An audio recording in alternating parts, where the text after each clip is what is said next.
Good morning. My name is Brandy Shufutinsky, and I'm the Director of Education and Community Engagement with the Jewish Institute for Liberal Values.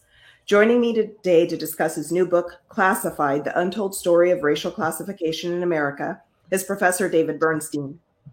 Professor Bernstein holds a university professorship chair at the Antonin Scalia Law School at George Mason University, where he's been teaching since 1995. He's also been a visiting professor at the University of Michigan, Georgetown University, William and Mary Brooklyn Law School, and the University of Turin. Professor Bernstein often challenges the conventional wisdom with prodigious research and sharp original analysis. Professor Bernstein is a graduate of the Yale University Law School, where he was senior editor of the Yale Law Journal, and a John M. Olin Fellow in Law, Economics, and Public Policy. Thank you for speaking with us today, David. Great to be here. Thanks, Brandy. So if you don't mind, let's just jump right in. Can you tell us a little bit about what inspired you to write about racial classification? Sure. All of us check these boxes all the time about our race and ethnicity, applying for college, applying for a mortgage, and so forth and so on. And we sort of accept this as sort of like fish in the water. It's around us. It's natural. And I was like everybody else. I didn't really think about it too much. But over time, a bunch of incidents sort of developed. First of all, I was doing some research. I read about a case, which I discussed in the book, about two white firemen, Irish firemen in Boston who, to take advantage of an affirmative action program, claimed they had African-American ancestry. And eventually they were penalized for that. But the interesting thing is they, because they sort of made it up, but they sued and they claimed, hey, there's no official standard for what makes someone African-American. If we claim to have it, you don't really have any basis for saying we don't. And it wound up going all the way up to the Massachusetts Supreme Court. And the court said, well, here are some criteria to determine whether someone's really black. And that, legally speaking, and that got me thinking about the issue. And then there are a couple incidents over time. Like one time I was helping our Peruvian nanny get a green card, and she was filling out the green card form with me, and it said, Hispanic, non-Hispanic. That was easy. But then it said for race. And she said, what race should I put down? It says she was partially indigenous in origin, but she said, well, it says North American Indians only. That's not me. I said, we were having this whole conversation in Spanish, tú eres blanca? No soy blanca, pero tú no eres negra. You're not black, though. She goes, no, I'm not black. I'm mestizo. Soy mestiza. And, of course, that's a phrase they use in Latin America for people who are of mixed race origin, partly indigenous, partly Spanish, but we don't have any such class here. So one thing that occurred to me, wait, the U.S. has its own unique system. How did that come about? And another related incident is the president of my university, not the current president, the previous president, was from Spain.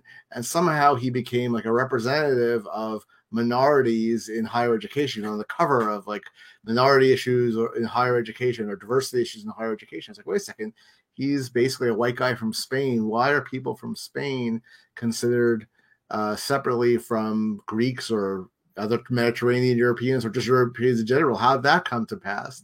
And it made me wonder, are there legal standards out there? Is it really all just self-identification? And I started looking into it. And I said, I can't believe that case involving the Irish firefighters is the only case where anyone's race or ethnicity has ever been challenged by government, even though that's what I read. People say those are the only cases ever happened. So I started doing some digging, and I discovered a few salient things. First of all, while race and ethnicity is generally a matter of self-identification, no one stamps you, no one puts a tattoo on your wrist saying you are of this or that group. There are actually legal definitions that were promulgated by the federal government in the mid-1970s that defined exactly which racial groups are recognized by the United States and how they're defined. So that's number one. So even though we mostly go about defining these things ourselves, there are actually official legal definitions. And number two, people are actually occasionally challenged when they assert these identities. And there are about, 20 or 30 cases that I discuss in my book in which people's race or ethnicity has been challenged. And there's kind of all these sort of arbitrary, often contradictory decisions as to what you need to show, even though there is an official definition in the Federal Register, federal law. There are these cases that say, well, Well, it says you have to be of Spanish cultured origin to be Hispanic, but even though you do have Spanish grandparents, and even though you speak Spanish, and even though you're involved in the Hispanic community, you don't look Hispanic, whatever that means. You don't have a Spanish last name because it's from your maternal line that you're Spanish. And you don't have the evidence you suffered discrimination because of your Spanish-speaking origin, so you're not Hispanic. Yet there'll be another case where a guy says, well, my ancestors were Sephardic Jews who were kicked out of Spain in 1492. I don't have any other connections, but all it says is that you have to be of Spanish origin. And the court will say, yeah, that's all it says. That's right. You get to claim you're Hispanic. So the takeaways here are that, in fact, there are official definitions. It's not, you can't just identify yourself however you want. Sometimes it can be challenged. You can be denied a minority status, and sometimes you can even be punished, fired from a job. So my book goes through how these classifications arose, how they're enforced, and how they've sort of insinuated themselves in American life, to the extent that some classifications that really didn't even exist 50 years ago, like no one called themselves Hispanic or Asian American 50 years ago, are now very common, and we all sort of accept it as natural. Mm-hmm. No, I actually read your book, which is fascinating. I like how you go through the history of classification, which brings me kind of to the next couple of questions. So it's, how do you believe race is used in the United States? So do you think it's used as to self-identify, or do government organizations use it for other purposes? And then what happens when self-racial classification conflicts with government or legal racial classification? So I think a lot of people think that racial classifications, the way I discussed, to the extent they're aware of them, were primarily brought in to enable affirmative action preferences, but that's not really how they started. What happened is that in the 1950s and 60s, we started having first executive orders by the federal government to prohibit discrimination by contractors, and then the 1964 Civil Rights Act banning discrimination in employment and education, and then the 1965 Voting Rights Act banning discrimination in voting. And basically, there were different conceptions of exactly how these things were going to be enforced. But basically, the government found it was very difficult to figure out whether anyone was discriminating unless we had statistics about race, basically, of employees, of students, of who gets to vote, who doesn't get to vote. So even though there had been a big push after World War II, after the Holocaust, when the civil rights movement was getting underway, to say, hey, racial classification should not be something the government should pay attention to, Civil Rights Act advocates said, you know what, we won't be able to enforce these laws unless we have numerical baselines, unless we can figure out who is actually voting, who is being hired by General Motors, or who is being admitted to Harvard. So they rely on these classifications for those purposes. And because they were used primarily for anti-discrimination purposes, the classifications basically matched the groups that we thought had faced the most discrimination historically. But also, there was a very strong norm and sometimes a legal rule that you weren't allowed to ask people about their race or ethnicity back in the 50s and 60s. So even though there were some white groups that had faced a lot of discrimination, Italian Americans, Jewish Americans, you weren't allowed to ask. It would have been very awkward to try to figure out statistically whether someone was discriminating against Jews, where you have to sort of just you could sort of visually tell whether most people are African American or white. Very hard to tell whether someone's Jewish or Italian. So we got the classifications basically for anti-discrimination purposes, and to keep statistics of, well, you know, we want to make sure African Americans and Mexicans are making progress now that the civil rights movement's underway. How are they doing educationally? So they wanted to regularize these statistics in the government. There are all sorts of different ways of defining who is Hispanic, or they didn't even use that term. They could say Spanish-speaking Americans, Spanish surnames, Spanish-speaking households, Mexican or Cuban, Mexican or Puerto Rican or Cuban, and so forth. So they want to regularize it. So basically, they said, let's just make uniform classifications so we're not comparing apples and oranges in our data. But do not confuse these categories with anthropological categories, and they're certainly not scientific, and they shouldn't be used to determine eligibility for any programs. So that was the intent. But of course, government being the way it is and private bureaucracies being the way it is, they say, well, we want to engage in affirmative action. We want to do that. We want to study things for our anthropology class, whatever. What data do we use? Well, we already have all this civil rights data that's being collected, so we'll just use those same classifications. So the classifications that were intended for relatively narrow purposes wound up, in fact, becoming used in science, of course, for affirmative action, but also in sociological studies. I was just reading a study today in the Washington Post about to what extent millennials leave their move far away from home. And most of them are staying close to home, but they break it down into Asian American, Hispanic American, Black American, and white. Like, well, why those classifications? Why is Hispanic, the Cuban American community in Miami is very different than the Mexican American community in Texas or California, which is very different from Puerto Ricans in New York or Boston. Why would you put them all together if you're doing a sociological study? And the answer is because that's the data government collects. That's the easiest thing to do. So we have a situation where the government has made these sort of arbitrary official classifications that are used all over the place, which correlate but are not completely coextensive with the way people see themselves, and of course influence the way people see themselves. Like I said, 50 years ago, no one thought of themselves as being Hispanic. The phrase basically didn't exist in that context. Now, most people who we call Hispanic still, despite the government and despite all these box checking, still prefer to be called Mexican American or just American or whatever group they're from, but they accept Hispanic as a secondary identity. About 40% of Asian Americans consider themselves in some way to be Asian American, even though 50 years ago, basically no one would have. So on the one hand, they have some real salience, both legally and culturally. On the other hand, people haven't fully accepted them. On the other side, it's become very common to refer to Arab Americans as people of color, but officially, according to the government, they're white. So do you think that the whole classification, that affirmative action was the main driver influence for the decision to racially classify Americans? So again, it was mostly just a matter of data collection. Mm-hmm. But let's say you're Harvard University or your or any other university in 1978. You're trying to figure out what should we do about affirmative action. And if you look in the 70s, there would have been a wide range of different affirmative action policies in place in schools across the country. Some schools would not have considered Hispanics at all, would only have had African Americans and maybe American Indians. Some schools, like the famous Bakke case involving affirmative action in medical school, which went to the Supreme Court, the program there included Asians, I believe it was Asians, Mexican Americans, and African Americans, and American Indians, did not include, though, other Hispanic groups. Some programs would have included Chinese and Japanese Americans, and all Hispanics. Some would have included only some Hispanic groups and not Asian Americans, and so forth and so on. There was all sorts of different ways of doing this, and then the government comes in and says, here are our official minority groups.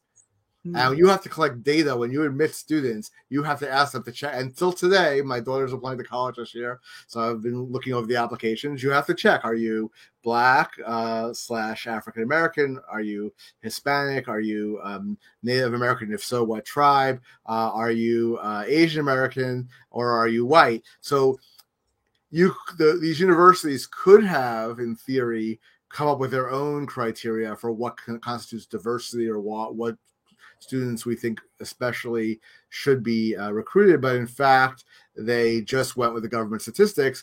And while we now think of Asian Americans as the group that's often discriminated against in higher education, back in the 70s and even into the 80s, at least on the East Coast where there were fewer Asian Americans, they were actually an affirmative action category. Now, the really weird one is that in the late 1990s, early 2000s, the federal government started mandating that any entity regulated by NIH or that gets grants from NIH, the National Institutes of Health, or that is subject to FDA regulation, has to have enough, whatever that means, members of minority groups in their studies to ensure that we all have confidence that they're not neglecting parts of the population. Now, you would think that and all the biomedical groups, this is ridiculous. There's no reason we should care whether someone's Hispanic or whatever for purposes of a study. So you think that they might have gotten that the FDA and NIH might have put their heads together and said, okay, let's figure out, since we know that these racial categories are incredibly crude and unscientific, let's actually figure out genetically how we divide people. Not that we want to be divisive, but just for medical studies, clustering people genetically would actually make a certain amount of sense. And instead, I think taking the path of but you can't really imagine politically the government getting together a bunch of anthropologists and geneticists and saying, how do we divide people? So they just took the path of least resistance. So we already have these classifications, so let's just use them. So we have this really crazy situation where, for example, the Moderna vaccine for COVID was being held up until Moderna had enough Hispanics in its study, even though Hispanics are not, they're not even, however you think of race, whatever, whatever way you want to define it, they're not one. They're not genetically, a person who calls himself Hispanic or is classified as Hispanic could be of African descent, could be of indigenous descent, could be of Spanish descent, could even be of Asian descent, or any combination. Saying someone's Hispanic is like saying they're American. So why would you delay a life-saving vaccine to make sure you have enough of a group that has no genetic salience whatsoever, even if you thought that and there's no reason to really think you needed this sort of diversity to begin with, but if you did, Hispanic wouldn't be a category. So the long and the short of what I'm trying to say is these classifications have taken on a life of their own, starting off being made for this very limited purpose of trying to make data collection more uniform, and you wind up at a point where, even though they specifically said we're not saying this has any scientific salience at all, don't think so, that we actually use them as our scientific categories in research. Do you think that it has anything to do with the classifications that began like during and post civil rights era was kind of a backlash for how people were racially classified maybe half a century earlier, when race was used to prevent people from coming to the United States? So say when the Chinese Exclusionary Act was also then broadened to exclude Jews from Eastern Europe because they were called Oriental from immigrating to the United States, and maybe it's a backlash. Sure. I mean, there's actually it depends how you look at it, right? One way you could look at it is, well, the classifications we utilize are more or less the racial categories that were used by the government to discriminate, right? It was in the United States, even though we had a lot of discrimination against white ethnic groups from Eastern and Southern Europe, they were not officially racially classified the way Asians were, the way African Americans were, going way back besides slavery and stuff, which was a state institution on the census and so forth. There was always a distinction. But on the other hand, if we're getting to modern classifications, we're really trying to say, hey, what's going on with regard to discrimination, or even how are different groups doing? The classifications become extremely arbitrary and crude, and what you've sort of done is wound up inadvertently recreating the racist classifications of the past. For example, the United States Supreme Court in 1922, or was maybe 23, determined that people from South Asia, like people from India, should be classified as Asian, even though they were Caucasian, because Americans don't see them as white. So they just, even though they're anthropologically or genetically closer to Europeans, we're still going to call them Asians. When we created the modern Asian category, we originally, the three big Asian groups were Chinese, Filipinos, and Japanese. And we said, okay, we'll stick them all together because it's too hard to classify them separately. But what about Asian Indians? Well, Asian Indians, we don't have that many of them. They're doing very well economically. They own a lot of businesses. Many of them aren't, at least some of them aren't so dark skinned, and they are more Caucasian looking. Will make them white, to the extent it was thought about at all. And then there was a small Indian American lobbying group that said, wait a second, we don't want to be classified as white. We want to get in on whatever government interventions are being used to help minorities. So they lobbied to have at the last minute, that the proposed classification of Asian wound up including South Asians. They would have been happy with a separate South Asian classification, but there just weren't enough South Asians in the country that they thought they could do that plausibly. So in any event, we wound up with this weird classification where people from India are in the same classification as people from China, who are in the same classification from people from the Philippines, even though, it's hard to see what they have in common, except they're all from the continent of Asia. And they say, well, that's something, except that not everyone from the continent of Asia is in that category. People from the Middle East, from Afghanistan, from Armenia are all from Asia, but they're not actually in the Asian category. So we wound up, I don't think anyone was really thinking about it too deeply, but we wound up recreating the racist Asian American category from the 1920s for the modern era. As it's still the case that while we do have pan-Asian groups, if you go to college campuses, you will find that there's typically an Asian American group, which is East Asians, and then there's a South Asian group, which is like Pakistanis, Indians, Bangladeshis. And if there are foreign students, it gets more complicated because you won't find Pakistanis and Indians. You know, they don't like each other typically because of the hostilities between their home countries and the religious differences. So there'll be a separate Indian, graduate student organization, Pakistani Graduate Student Association. So the crude classifications that we use, again, we've recreated old racist classifications, but we've also, to some extent, created new American ethnic identities, but also the federal government hasn't fully been able to persuade people to go along with them. So you mentioned college and your daughter's university application. Somebody asked the question in the chat, are colleges now allowed to make their own classification metrics? As far as I could tell, colleges have always been allowed to use their own classification metrics. I mean, they have to ask you for federal education purposes. The Department of Education Office of Civil Rights requires them to ask whether you're Hispanic or not, and then these other classifications to gather that data. Now, are people required to answer? You are not required to answer, but I'm not 100% sure the education context. In many contexts, if you don't answer, when you fill out an employment form, if you don't answer, the rule is that they have to guess. So you can't get away with saying, I want to be considered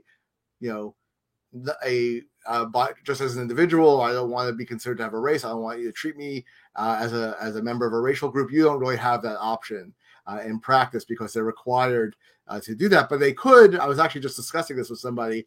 If they wanted they could add. Right now when you apply to college, you apply on something called the Common App, which the vast majority of colleges use.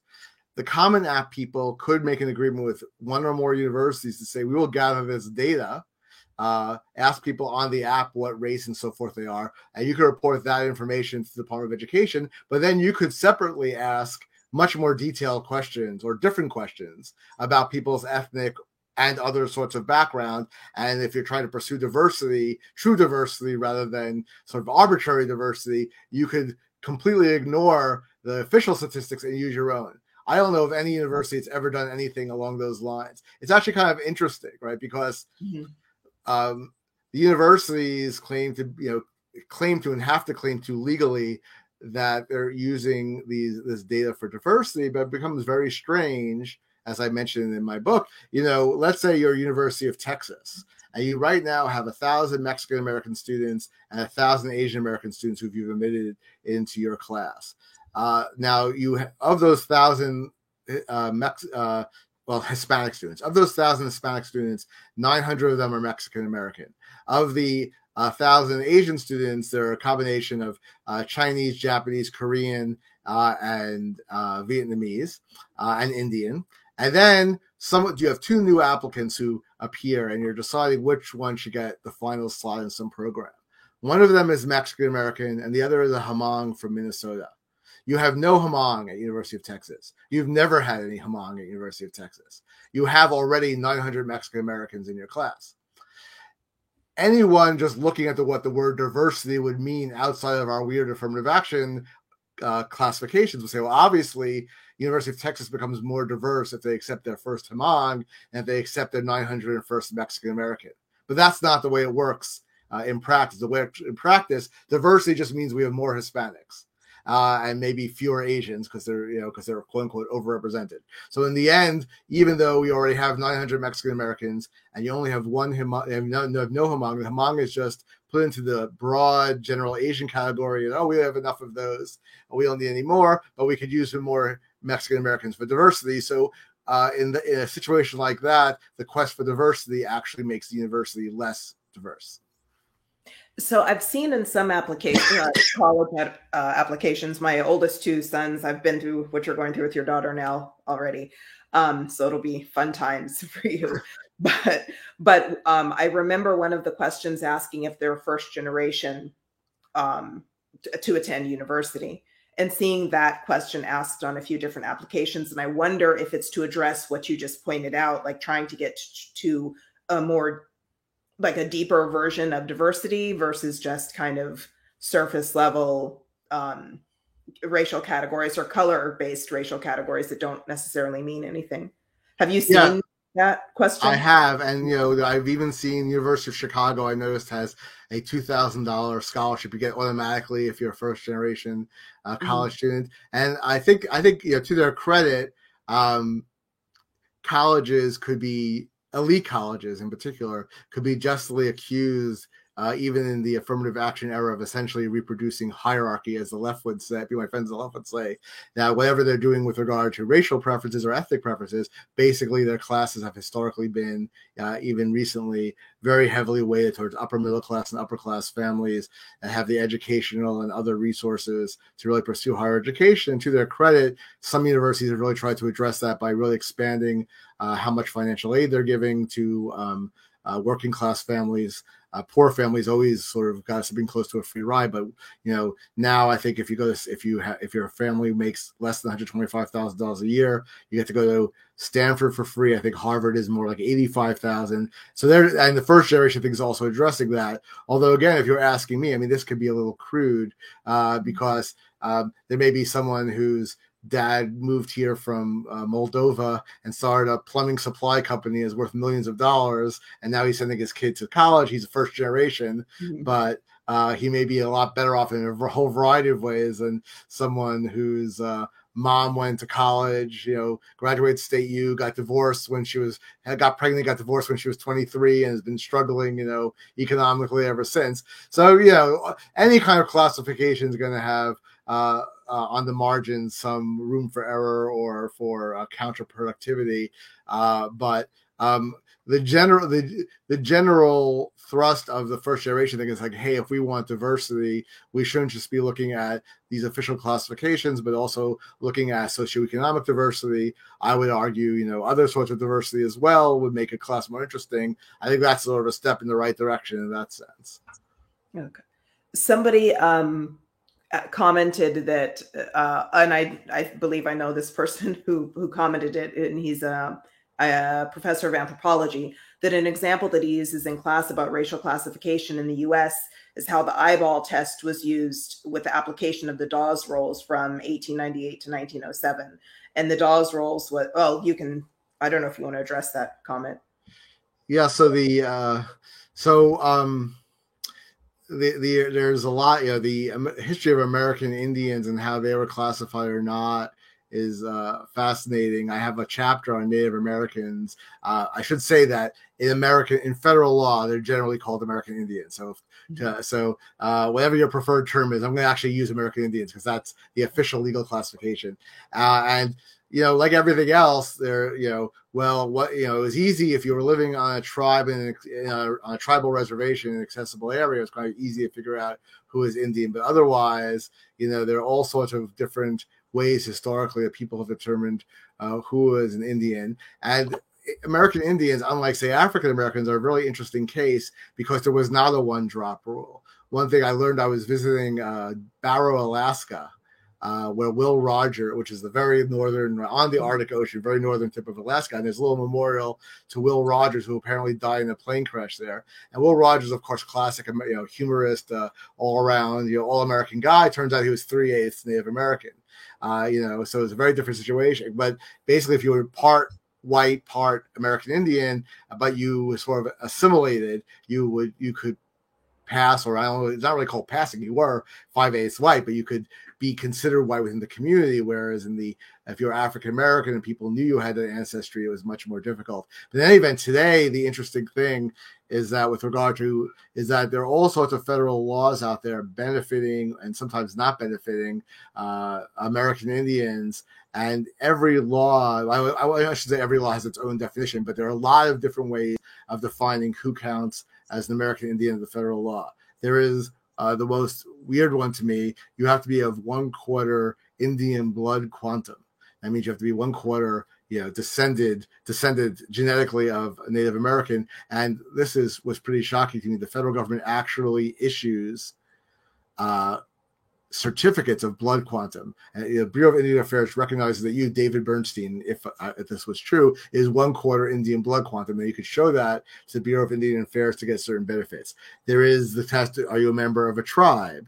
Are you a member of a federally recognized tribe, a federally or state recognized tribe? Are you known in the community to be an Indian? Do you consider yourself to be an Indian? Does the U.S. government, in some sense, consider you to be an Indian?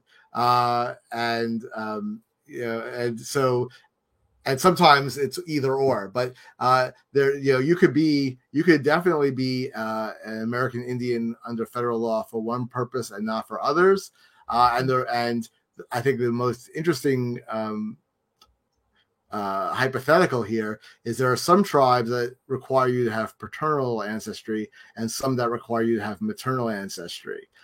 So you could be a 100%, fully genetically American Indian, but if it's your father but if your father was from one, if you would need patrilineal descent, but you have matrilineal for one tribe, and you need matrilineal descent, but you have patrilineal descent on the other, you're not a member of any tribe, so you're not Indian. On the other hand, the Cherokee have records dating back to 1830, and anyone who's descended from someone who is an Indian and a member of the Cherokee tribe in 1830 is still considered a member of the tribe. So there's someone out there who's one, I think, 5,268th Cherokee who's a member of the Cherokee tribe. So on the one hand, you could be 100% Native American and not be a tribal member, therefore not be an Indian, but you could be 5,268th Native American as a Cherokee and still be an Indian. That's something that somebody commented also about how you can have members of the same family that are and they're Native American, but classified in different ways, which is what you just mentioned. So right. I know some people argue that the government shouldn't be in the business of classifying people, which I believe is some of the points you make in your book, similar to how things are done in France. But there are a ton of cultural and historical differences between the United States and France. And in the American case, American culture has been influenced by a diversity that French culture isn't. So I would say American as a category is a nationality, where French is both a nationality and arguably an ethnicity. So how should we go about determining how to define American culture in a way that would eliminate what some see as the need for racial and ethnic classification? Yeah, it's a really good question. And the French solution is very tempting because it gets us out of all these problems, right? Just say, we're all just American and that's that. But this definitely has some downsides. One downside is, like you said, it does sort of imply that French is an ethnicity, which makes it harder for people who are of non-French ethnicities who become French citizens to actually be fully accepted as French. Way back in the 1980s, I think it was, there was a bombing of a kosher restaurant in Paris, and the prime minister infamously said something like, it's a terrible bombing. There were 4 people killed, one of whom was French. Now, they were all French, but 3 of them were Jews, and he just didn't think still of Jews as being French because they're not, ethnically French. So there's that issue, and that's been an issue, I think, for the integration of North Africans, immigrants from Algeria and Morocco into France, and one reason why they have sort of relatively poor rates of socioeconomic integration is because of this notion that you have to be, that there's something innate, there's some sort of innate Frenchness.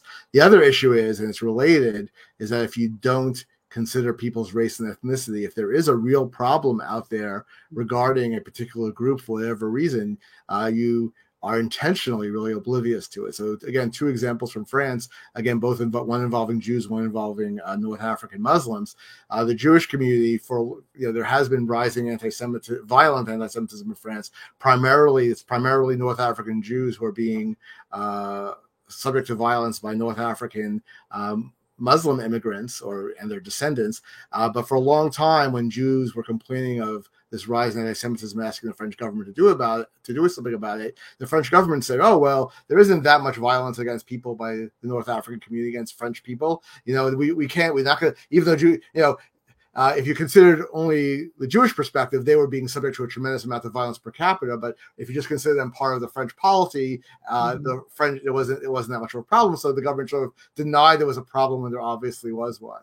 Similarly speaking, again, I mentioned that French, Algerians, and Moroccans have had some trouble integrating into French society and becoming more economically successful. And the French government has historically not recognized this problem because they don't even keep statistics on it. There's a book out there, Seeing Like a State, which is a very interesting book. And one of the points the author makes is that the government only cares about what it could tabulate and count. So if you don't have statistics on how North African immigrants specifically are doing, it's very easy to neglect the fact that, hey, they're living in these bad neighborhoods with bad schools with high rates of violence. How do we help them integrate into society? So bringing this to the American context, we don't want to have this notion that American is that I think there's a possibility we could move towards the idea of America being a multiracial ethnicity, but I think even today we would think if we were going to have like an American identity, we still think of it as sort of being historically a white identity, and we don't want to force people and require people to either somehow assimilate into a white identity if they don't want to, or to consider, if you have other cultural, ethnic, etc. backgrounds, you should be able to adopt that. And for that matter, in the United States, we also have unlike France, we have a much broader range of religious identities. A lot of people, their primary identity isn't even American as such. It's like, I'm a Christian, I'm a serious Catholic, I'm a serious Mormon, or whatever it might be. So that's one. So it would be hard to do that. But also, I do think, I think that regardless of whether one thinks a French style, we're all just Americans, ideal is an ideal which you're working towards, where certainly there's no political or cultural willingness to go there now, because there is still enough inequality and discrimination that I think there is a strong sense that we do need these anti-discrimination laws. We do need to enforce them. And once again, if the government doesn't even collect those statistics, and how do we know? How would we know, especially something like the Voting Rights Act? How would you know if there's some county in rural Mississippi that is in various subterfuges denying African Americans the right to vote, unless you know how many African Americans there are who are eligible to vote to begin with? Right. So on that, there's a question that somebody posted, but before I get to that, I want to ask you do you believe that racial classification is solely used to right a perceived or real wrong? And if so, should it be used in that manner? And if it isn't, then why do we classify people by race? And this is kind of related to the question that I'll ask you in a minute that somebody posted. Sure. So I think what I do argue at the end of the book for what I call the separation of church and state, which I'm not the first one to use that phrase, but I will hopefully take credit for popularizing it. And I think we generally want to have a separation of race and state for the same reasons we generally want to have a separation of church and state, which is that people's ethnic, racial identities are both very important to them often, just like religious identity is. And also historically, we know that a lot of wars, riots, violence, and so forth are caused by racial and ethnic differences, just like they're caused by religious differences. So in the end, we want the government to be neutral on those differences rather than trying to put its thumb on the scale on one side or the other. That said, what I also argue for is that what we really want is to think about, in each case, well, what are we trying to accomplish by whatever classification we're using? If we're just trying to enforce anti-discrimination laws, then the basic categories that they came up with for that purpose, they're certainly imperfect. There's certainly still no reason why you'd have, Indian and Pakistani Americans in the same classification as Malaysians and Filipinos and Chinese. But, they're I wouldn't say, I'm not sure we're going to come up with anything better if we try to revise those. So I'm okay with them in that context. If you're trying, for example, though, to do medical studies or sociological studies, for medicine, you really want to look at genetics. People, when I say, I'm one of these people who say race is socially constructed, and people say, oh no, but there's genetics underlying it. Like, yeah, of course there's genetics, but the correlation between racial identity and the underlying genetics is quite crude. There's a lot of genetic diversity within each so-called racial classification. And one thing I learned from the book is that the most genetically diverse continent is Africa. Since human life arose out of Africa, there was more time for more different groups to develop and have more genetic diversity. So the tallest ethnic group in the world is from Africa. I forget their name, but the shortest, we all know the Pygmies, they're also in Africa. There's a big continent. North Africans, like who are black, we can think of them as black, like Somalis and the Ethiopians, are very internally genetically diverse, and a fairly large percentage of the ethnic groups in those countries are more ethnically related to Arabs and Jews than they are to sub-Saharan Africans. So if you're trying to do genetics for medicine, you should really just look at genetics. We have cheap, relatively available genetic tests, and that would actually advance medicine. Trying to force people into a Hispanic or Asian category. I actually was looking at some COVID studies and said Asians have the following rate or whatever. So I actually wrote to the study author and I said, it says Asian. And I'm kind of curious because I'm doing something related to this. Do you know what group of Asians you're talking about? And he said they're actually Chinese. They're all Chinese. So I'm like, okay, so it would make a lot more sense to say that we had 1,000 Chinese subjects, because there's no reason, even if there was some reason to think that whatever they were studying about COVID was genetically related, there's no reason to think that if Chinese individuals have this whatever genetic mutation that is relevant, that would also be relevant to Austronesians from the Philippines or Caucasians from India, or even maybe from other ethnic groups within China. So anyway, so there's that. For sociological studies, there are vast differences within each of these classifications. You have in the Hispanic classification, again, even within the state of Florida, Cuban Americans in urban Miami are not going to have much in common sociologically with farm workers in Central Florida who've immigrated over the last couple of decades from Puerto Rico. And you could think of all sorts of other, even Mexican Americans in Texas are different in a variety of ways than Mexican Americans in California. With Asian Americans, you have 60% of the world's population is from Asia, not just from Asia, from the Asian countries we call Asia in our classification. And there's just these vast differences. And saying, oh, well, look, Asian Americans are the model minority, they're overrepresented. Well, no. Actually, if you look at the statistics for elite colleges, to the extent you could dig down, like Berkeley actually keeps these, the group that's doing the best in terms of how many kids get into Berkeley are Indian Americans, then Chinese Americans, then Japanese Americans, then Korean Americans, then Vietnamese and a couple of the other groups like Cambodians are about equal to their population. Then other groups like Hmong and some of the more obscure groups like Burmese, they actually have relatively low socioeconomic indicators. So why are we lumping them all together as Asian? Even within the African American community, there are big differences. I didn't know this before I wrote this book. This was much higher than I would have guessed. 10% of all Americans who identify as African American were born abroad. If you include their children and grandchildren, obviously a significant percentage of the African American community are not descendants of American slaves and sharecroppers and so forth, but are descendants of immigrants from Africa or the Caribbean. There's a substantial percentage of Americans who we think of as African, or we classify as African American, but they have one white parent or one white grandparent and might think of themselves as being multiracial. And of course, there are other differences between people who immigrated to the North during World War I and those who immigrated after in the 1950s, after World War II, and lots of other different distinctions. And if you're really going to do a sound anthropological, sociological study, you should be sensitive to these differences. If you instead just use the crude racial classifications, you're going to get crude generalizations that will often lead you astray when it comes to specific subpopulations. So that relates to this question that was posted, because I see the racial classifications as not looking at origin and ethnicity and region, but looking at what somebody visually sees, which is skin color. Somebody asked if you'd please address the issue of American Jews being subject to quotas for admission to universities and medical schools versus American Jews now being considered white as a racist view. Sure.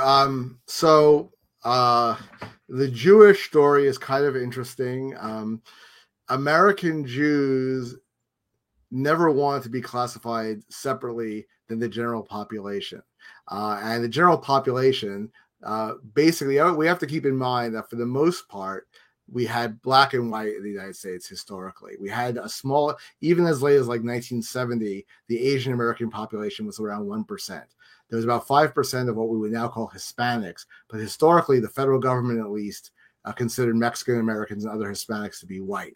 The idea of a separate Hispanic classification was novel at the time. So obviously American Jews weren't black, or weren't of African descent, and therefore not black in the American context. So they wanted to be considered white and not be considered a separate ethnic or racial group in statistics for the obvious reasons of what happened to the Jews in Europe, where they did keep tallies of Jews separately. They didn't want to be considered a foreign group. Around the turn of the century, Congress told the immigration officials they have to keep track of race, of who's coming into the United States, and ethnicity and national origin. And the immigration people wanted to classify Jews as a separate race. And they, in fact, lobbied the census to add a Jewish category to the census so that they could then justify having a separate Jewish category in the immigration forms. And the American Jewish organizations and their allies went ballistic and killed it.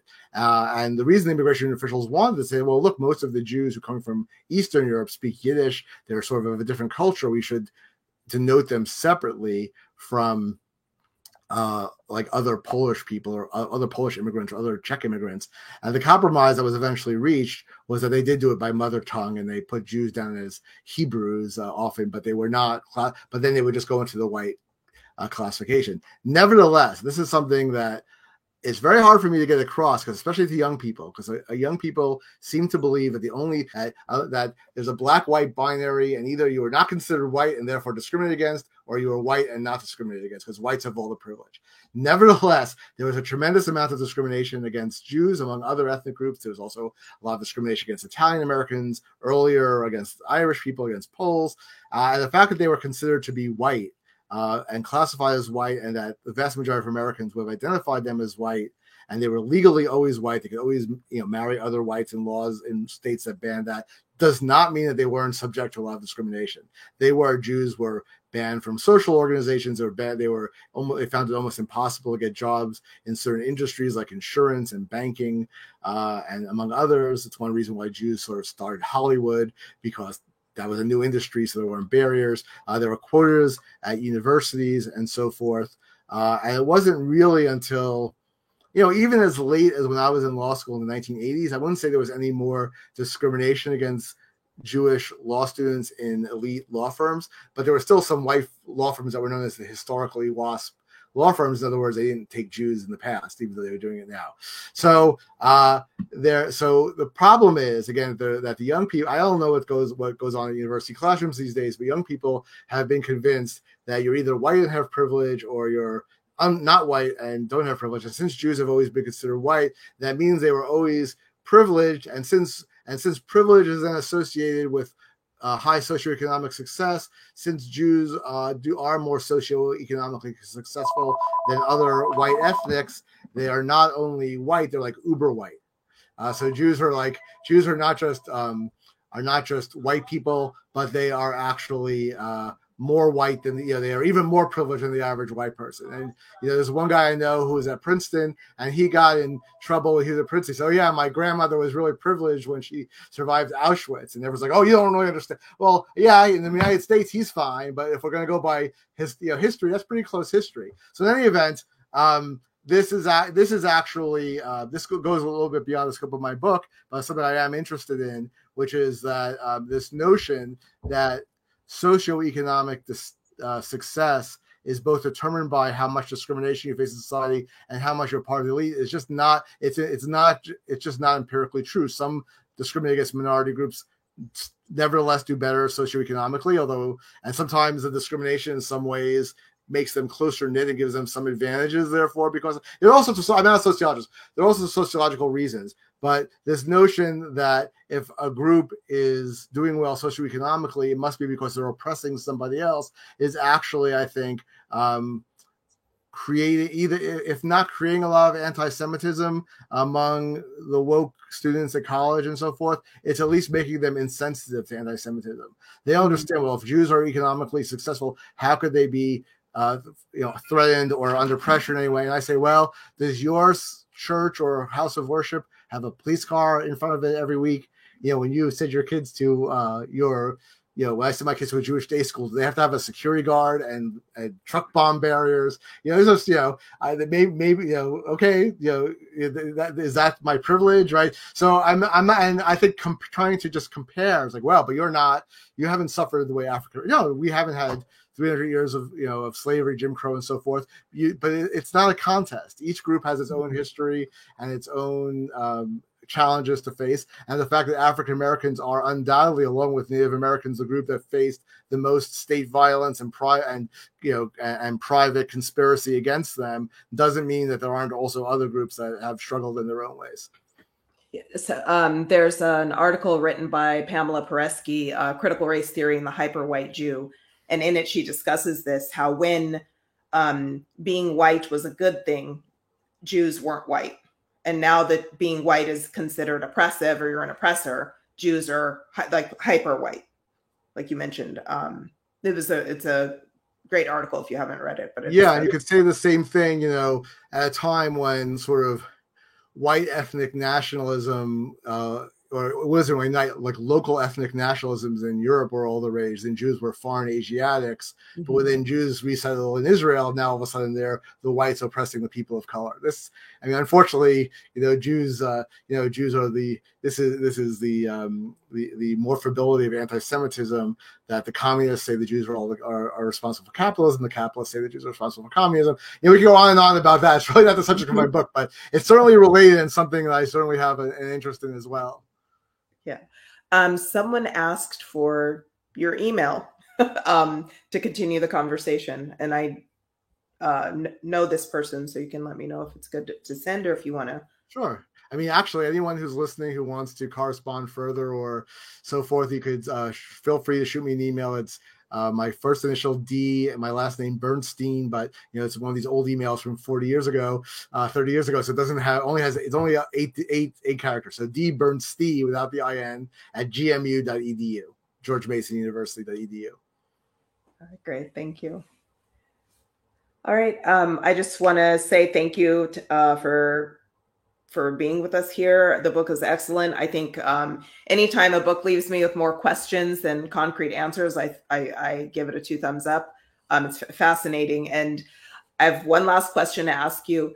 If there was anything that you would suggest or recommend that through governmental agencies, in the legal aspect, be done about racial classification in the United States, what would it be?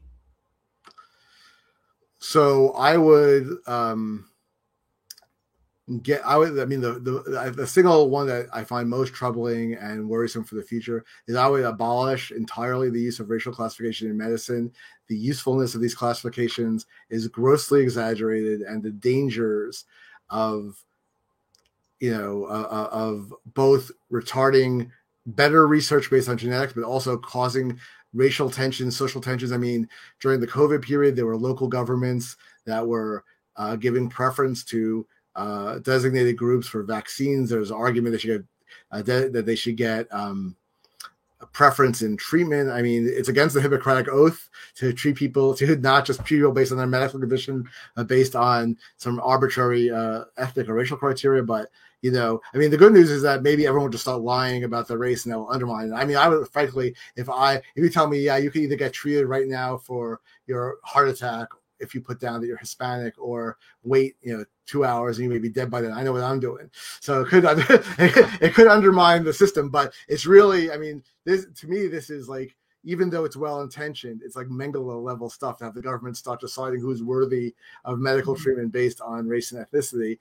More generally, I think that we should,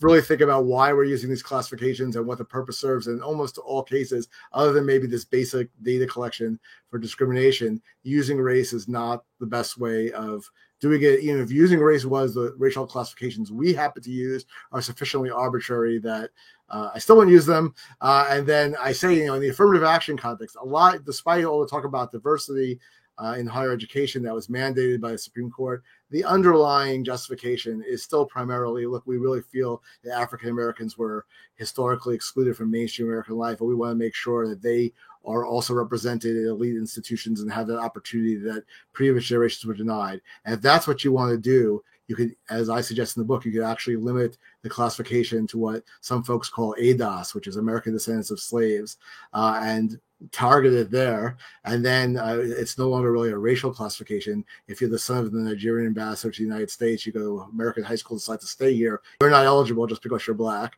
But if you're, but you may be eligible because, hey, my grandfather had to leave Mississippi under threat of lynching in 1950, and it's been, we've had trouble becoming economically successful since then, and getting that leg up may be helpful. Now, one could argue we shouldn't even be doing that, but I'm saying if that's your goal, if the goal is to help that specific group of people, why are we giving affirmative action preferences to people who just immigrated from Mexico and their children and so forth? And in fact, one last point I really want to make, because it almost never comes up in this context. We talk a lot about affirmative action in higher education because there seems to be a lot more interest in that for whatever reason.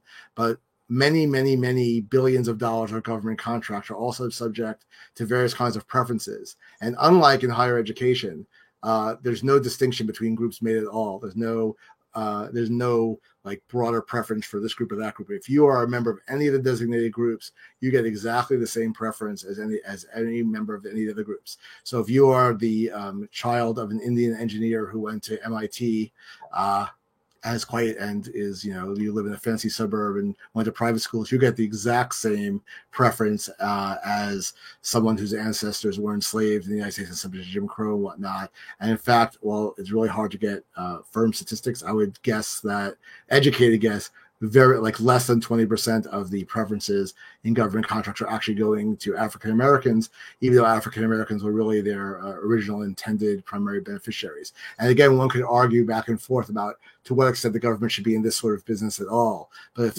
but at least the policy should make a sense based on what the actual goal is. Why the difference between the two? I'm sorry. I know I said that was going to be the last question, but it isn't.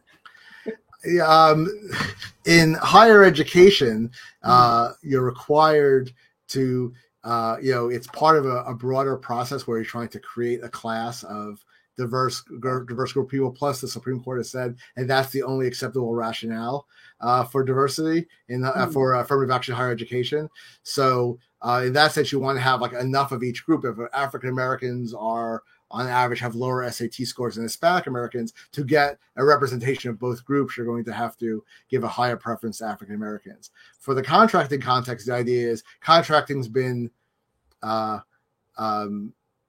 dominated by white men. There was discrimination, the industry discrimination by government, and all people of color should therefore benefit. But I'm in a sense I'm making it sound more rational and thought than it was. In some sense, one lesson of my book is the reason we have a lot of the arbitrariness in the system we do is because the system is actually arbitrary. No one really gave it a lot of thought. Things just developed politically in certain random ways, and there was sort of path dependence in that way. And especially with regard to minority groups that are mostly composed of immigrants, and they're post-1965 immigrants and their descendants.